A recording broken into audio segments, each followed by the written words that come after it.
The gods envy us. They envy us because we're mortal, because any moment may be our last. Everything is more beautiful because we're doomed.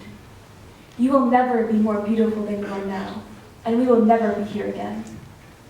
While these words are not mine, they're Homer's.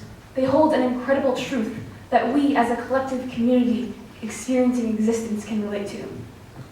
Our doom is elegantly wonderful, like a New England autumn that approaches with vigor and anticipation, marked with stunning colors and a crisp air that catches your breath the moment you step outside on a frosty morning.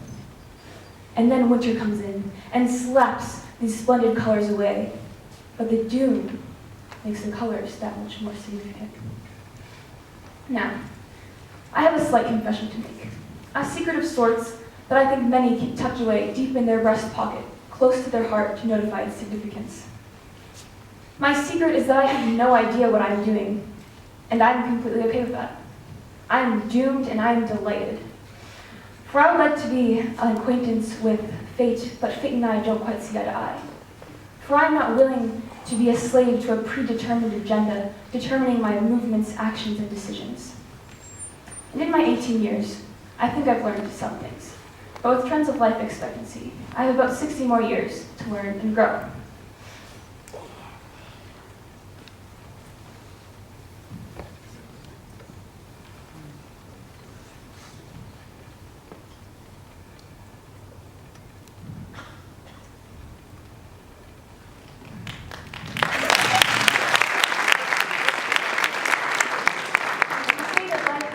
Yet would be a foolish statement to make.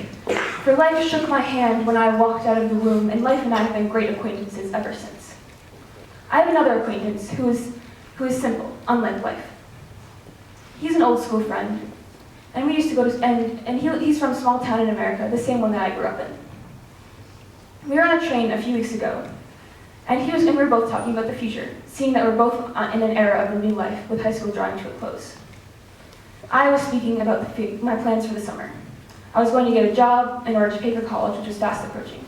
And in the fall, which would have my first experience at university, where I would meet interesting people and professors, take interesting classes.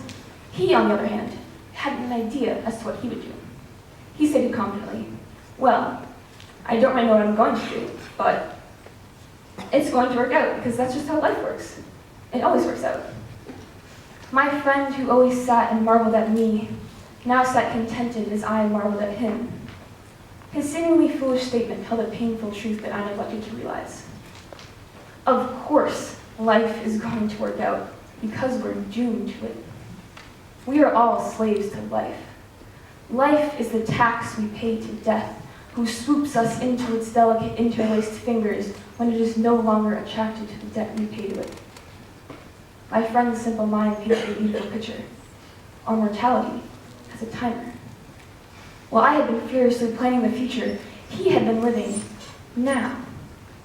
Granted, the following idiom is tossed around profusely. However, there's something to be said for living in the moment and appreciating life's moments of absolute bliss. Bliss is an experience that occurs infrequently and unexpectedly, but lingers long enough for one to recognize its value and significance. Now, I like to chase bliss like a drug, but this is tricky, because a part of the beauty of bliss is that it occurs naturally. One moment of bliss that happens to me is when I'm hiking or when I'm in nature. When hiking, there's a point at the beginning of a trek where you can no longer see the beginning of the trailhead behind you, and the upcoming trail is all that lies ahead. It's like when you open a novel for the first time, and you read the dedication, and the entirety of the story is at your fingertips, writhing to be read.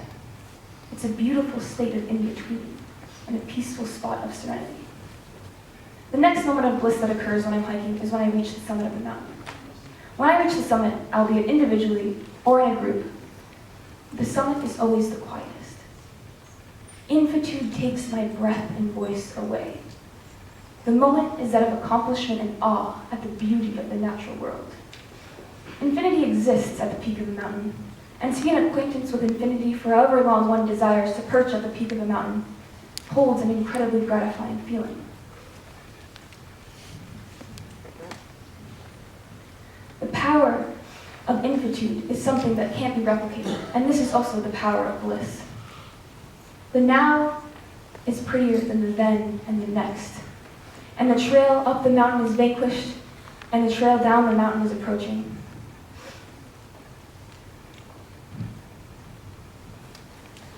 And then the doom comes. Everything is more beautiful because we're doomed. The doom is inevitable because at any moment, this moment could cease to exist. The bliss could cease to exist as fast as I could cease to exist. And it is beautiful because we're doomed. Now this is when life happens. Sure, some can say that getting a promotion, making lots of money, getting into a preeminent graduate school, this can all mean that life is working out. But does that provide you with fulfillment? Does that provide you with happiness? And if it does, then excellent. But remember, we are doomed.